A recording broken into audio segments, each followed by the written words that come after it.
Extension, ایک extension کے لیے کیا کچھ داؤ پر لگ سکتا ہے؟ سب سے پہلا سوال تو یہ ہے کہ اس ملک میں ایکسٹینشن کا رواج کہاں سے نکلا؟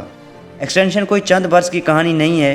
قیام پاکستان کے فوراً بعد جنوری 1951 میں جنرل ایوب خان براجمان ہوئے تو اسی طاقت کے بلبوتے پر خود کو صدر بھی منتخب کروایا۔ اب بطور صدر ایوب خان آرمی چیف ایوب خان کو توسیع دے رہے ہیں۔ جی ہاں جناب، آپ نے درست سنا، صدر ایوب خان آرمی چیف ایوب خان کو توسیع دے رہے ہیں۔ یہاں سے یہ سلسلہ جاری ہوا جو آج تک ملک میں جاری ہے۔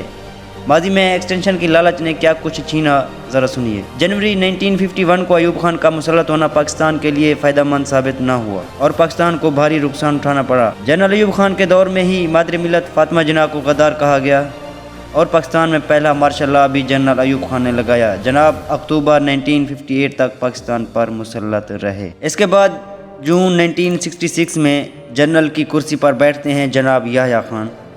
ان کا دور تو سیاہ دور تھا، کیونکہ جب جناب کو ایکسٹینشن دی گئی تو جنرل یحییٰ نے پاکستان کے 2 ٹکڑے کر دیے۔ اس سے زیادہ پاکستان کا نقصان کیا ہو سکتا تھا؟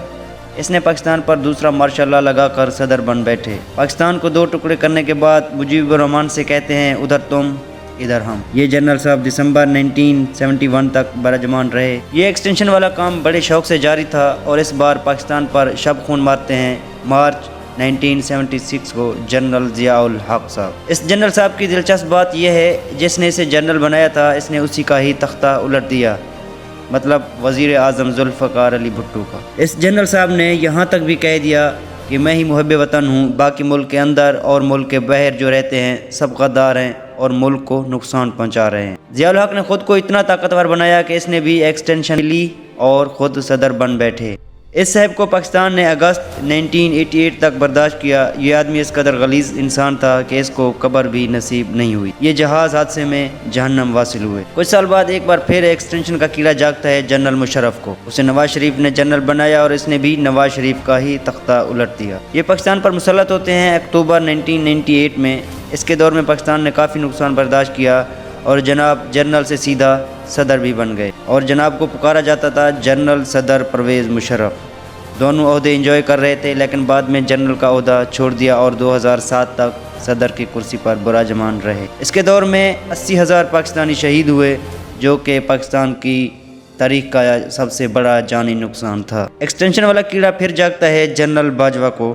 اس کا دور تو میں نے خود بھی دیکھا ہے۔ باجوہ صاحب نے وزیر اعظم عمران خان پر اتنا دباؤ ڈالا کہ اسے ایکسٹینشن دینی پڑی۔ جیسی باجوہ صاحب کو ایکسٹینشن ملی تو جناب کچھ اور سوچنے لگتا ہے، مطلب عمران خان کو گھر بھیجنا، اور یہ کام اس نے پورا کیا۔ خود تو ایکسٹینشن پر ہی تھے، ساتھ میں عاصم منیر کو جنرل بننے سے پہلے ہی ایکسٹینشن دلا دی۔ عاصم منیر تو ریٹائر تھے لیکن شہباز شریف نے اسے ایکسٹینشن دی اور بعد میں جنرل بنا دیا۔